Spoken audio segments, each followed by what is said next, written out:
Earlier today, Hogwarts Legacy dropped worldwide, at least if you picked up the deluxe edition of the game, and in this video, since you probably just picked up the game, I want to help you be a little bit better at it. I'm going to be showing you some of the features that the game never really tells you about, some hidden features or even just ones that aren't all that well documented or not explained all too well. And in general, in this video I'm going to give you a bunch of day one tips and tricks for Hogwarts Legacy, like how to get a bunch of money really quickly, because trust me, you're going to need money in this game. Which, speaking of, one of the most notable design choices with Hogwarts Legacy is you do need to buy stuff. Crafting is of course a core component of this game. Early on, you're going to attend several classes that give you an introduction on how crafting works for potions as well as plants. But for one reason or another, to dive deeper into this, you're going to need to spend money to unlock a ton of things. I mean, even just early on in the game, to buy your first broom will be about 600 galleons. It's fairly expensive, and things only get far more expensive once you really get into the room of requirement. So one takeaway there is you're going to need money to progress in Hogwarts Legacy. This is not one of those games where you can just build it yourself if you want to save money. No, you have to buy things, you have to use the vendors. But then how do you actually make money? And there's really two major ways to do it, especially in the early game. That is selling your gear and these special disillusionment chests. Disillusionment chests are the big one. You're able to find these chests all over, but a nice good concentration are located in Hogsmeade.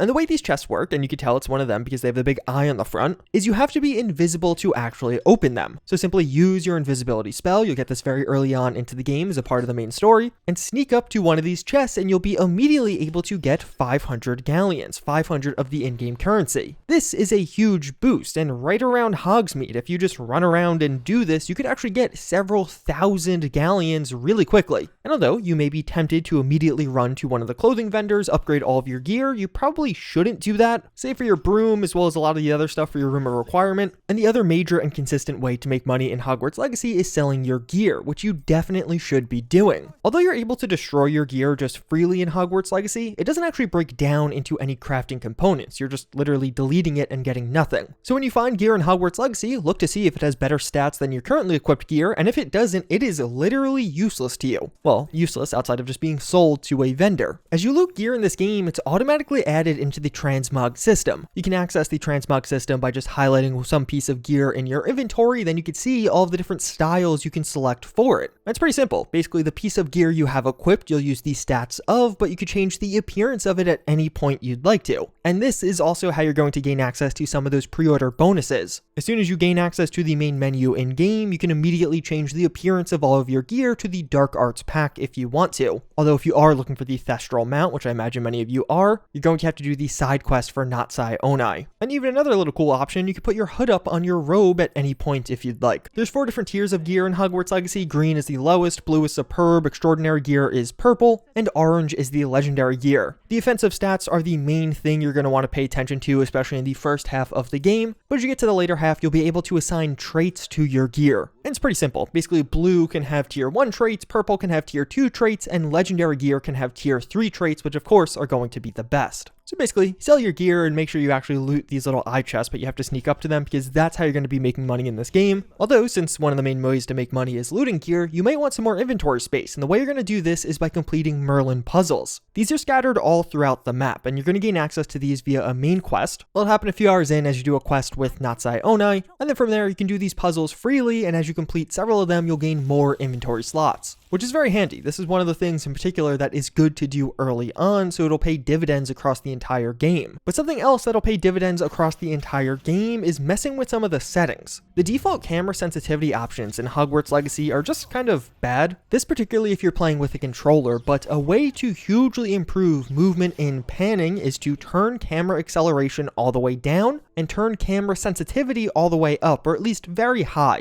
So now obviously you can easily test this for yourself, again if you're using a controller in particular, but for me changing these settings made it feel like I had far more control over where my camera was pointing and just a lot more fluidity with moving the camera around, especially in combat where you have to do that very quickly. Another setting that is on by default, but I think a lot of you may want off, is camera relative targeting. This will make it so you can use the controller joystick to target enemies instead of having to look at them. So by default in the game, to target an enemy, you have to be looking at them and they'll be targeted. But with this setting off, you'll be able to use the joystick and actually target enemies around you that you can't actually see. To me, it made combat feel far more fluid overall. You can quickly switch from enemy to enemy and chain combos between enemies together much more easily. But again, all these settings are going to be super subjective. I just highly recommend you toy with them. They actually do make a pretty big difference. A few rapid fire features that are really handy to know, and the game doesn't explain all that well. You're going to get these owl letters as you play through the game. Especially as you start to hit the mid game, a lot of quests will actually come from these letters, and the quest won't trigger for you until you open the letter. So make sure you open your owl letters, because if you find yourself stuck not realizing what is next to do, it may just be you didn't actually trigger the quest yet because you didn't open your letter yet. Talents in Hogwarts Legacy will be just like perks, and they are not going to be refundable. When you spend your talent point, you are locked into that for the entire playthrough, so choose carefully. You'll be spamming the Revelio spell across the entire game, but for one reason or another, if you use Revelio on a broomstick, it's going to reveal far more information and have a much larger range as compared to using it on foot. The top button on controller, so either Y or triangle, will skip through dialogue. This is also the button that will skip through cutscenes altogether, but if you just tap it while in dialogue, it'll actually skip either your voice line or the other NPC's voice line. If maybe on day one you're already sick of hearing the NPCs talk to you. If you are using a controller, you can use the left and right on the D-pad to actually switch between the type of map you are looking at. So you can switch between the overall map, the Hogwarts map, or the Hogsmeade map. This is a lot easier than actually having to scroll your way all the way up there, and just kind of another one to have in your back pocket that you'll use from time to time. If you zoom all the way out on the world map, you could actually see the regions a bit more broadly and see details like enemy level as well as a bunch of the activities there. And there's even a wait option via the map. And this is genuinely handy. Some of the activities in the game will only appear in night, as well as some creatures will only spawn in the world at nighttime, so waiting until nighttime could be valuable. Hogwarts Legacy overall is an open world game, but exploring the open world too early is genuinely kind of pointless. Like pretty early on, you can technically run around pretty freely. You can explore Hogwarts fully and even start to venture outside of Hogwarts, but there isn't much point. The first several hours of main quests are where you're going to actually get many of your character abilities, many of the core spells that will unlock access to other things. So although you technically have the option to leave Hogwarts relatively early on, before you know a couple of the introductory spells, you won't even be able to complete some of the open world activities. You won't be able to do some of the puzzles in the world early on, so I'd recommend waiting to have that full open world experience until around when you get the Room of Requirement and your broomstick. And if you're just jumping into the game and having difficulty with it, a couple of general tips for combat is around your spacing with enemies. It seems like if you're further from enemies, it does take them a longer time to hit you. So you have a larger window to get your shield up if you are further away from them, versus when you're closer to them, of course, the spell will land more quickly and thus you have a smaller window to shield. So in general, I found it to be pretty helpful to just maintain a decent degree of spacing between you and the other enemies around you, to give yourself enough of a buffer to actually get those shields and counters off. Although another pro tip is to establish early on where you're going to have certain spells, at least their colors. A core part of this game is breaking enemy shields. To break an enemy shield, you're going to have to use a corresponding spell color. So if you see a red shield, you have to use a red spell. Making it so, let's say the red spell is always on the left side and the yellow spell is always on the right side, let's say, becomes really handy by the mid to late game, as you're going to really want that muscle memory. So you can constantly be spamming these even as you switch in between your different spell loadouts. Although if an enemy does have a shield, you can at any point use an ancient magic throw to break it. In worst case scenario, if you find this game to be too difficult, you can always turn the difficulty down. You can do this at any point and on the fly. I had to do further testing, but based off my initial testing at least, it does seem like enemies actually do have faster reaction times on the harder difficulty compared to the normal difficulty. So difficulty isn't just determining your damage dealt and damage received, it seems like it actually has some AI impact as well. So overall, yeah, hopefully you guys found this one informative, really targeted around your day one experience in Hogwarts Legacy that will hopefully make things a bit more approachable and a bit easier. I have a ton more Hogwarts Legacy content coming, so you can get subscribed, but until next time, I thank you all again for watching, and I hope to see you all later.